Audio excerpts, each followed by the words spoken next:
নমস্কাৰ, মই নতুন ভিডিঅ'ত সকলোকে স্বাগতম জনাইছোঁ। আৰু আজি হৈছে শ্ৰী শ্ৰী মা জিৰা ঠাকুৰ দেউল উৎসৱ মেলা, আৰু আজিৰ পৰা ষ্টাৰ্ট হ'ব। আৰু শ্ৰী শ্ৰী মা জিৰা ঠাকুৰ আজি 1 কিলোমিটাৰৰ পৰা আনি পিছত আজি মেলাখন পাতিব। আৰু আনাৰ লগে লগে আপোনাক নিশ্চয় দেখা দিব চেষ্টা কৰিম, কি কৰে কি নকৰে সকলো ডিটেইলছ গম পাব। খাদ্য শেষলৈ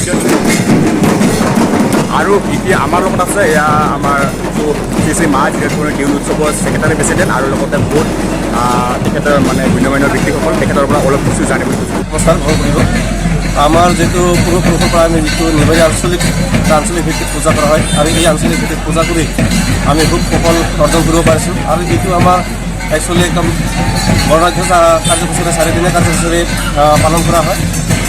আজি আমাৰ যিটো দেৱীৰ আগমন হ'ব, তাৰপিছত ৰাতিপুৱা আমাৰ আমন্ত্ৰিত যিটো ৰামায়ণৰ ভাওনাখিনি থাকিব। তাৰপিছত আমাৰ থাকিব কিছু নৃত্য প্ৰতিযোগিতা। এনেকৈ কৰি আমাৰ আজি নিশা পাপুৰি থিয়েটাৰ আকৌ মানে আৰ্টিষ্ট আমি আনিছোঁ। অসমৰ বিখ্যাত শিল্পী আমাৰ ৰাকেশ চিয়ান আৰু দীপশিখা বৰা আৰু ঋষভ বৰদাস আমাৰ আছে। গতিকে আমি অনুৰোধ কৰিব বিচাৰিছোঁ আমাৰ ভক্তপ্ৰেমী ৰাইজক, মানে আমাৰ এইখন অনুষ্ঠানত যাতে আহি উপস্থিত হয়। এইখিনি এয়া হৈছে আমাৰ সহকাৰী সম্পাদক। মোৰো একে অনুৰোধ, আমাৰ সাধাৰণ সম্পাদকে যিখিনি অঞ্চলবাসী ৰাইজ লগতে গোটেই আমাৰ গোৱালপাৰা জিলাৰ লগতে কামৰূপৰ পৰা ইয়াত বহু মানুহ আহি পৰে।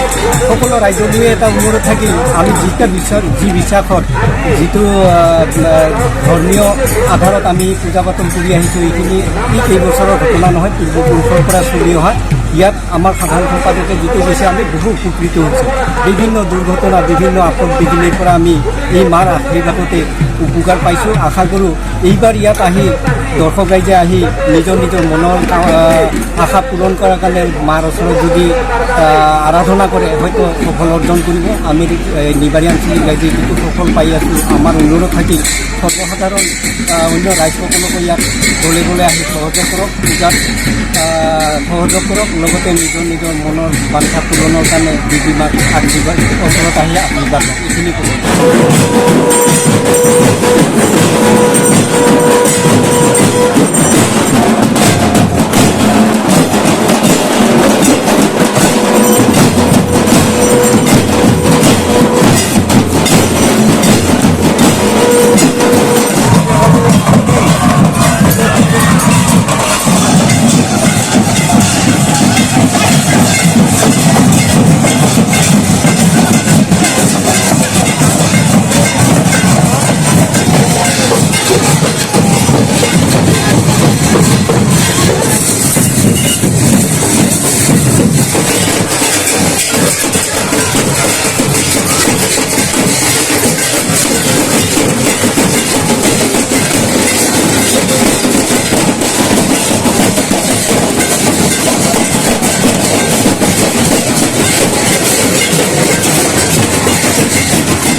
ৰাইজসকল এতিয়া আপোনালোকে নিশ্চয় দেখা পালে কেনেকুৱা আমাৰ শ্ৰী শ্ৰী মা জিৰা ঠাকুৰৰ দেউল উৎসৱ মেলাখনলৈ কেনেকৈ মা মানে আদৰি আনে আৰু লগতে এতিয়া পূৰ্ব অগ্নি পৰীক্ষা আপোনালোকে নিশ্চয় দেখা পাব স্বাস্থ্য নিশ্চয় ভাল লাগিব।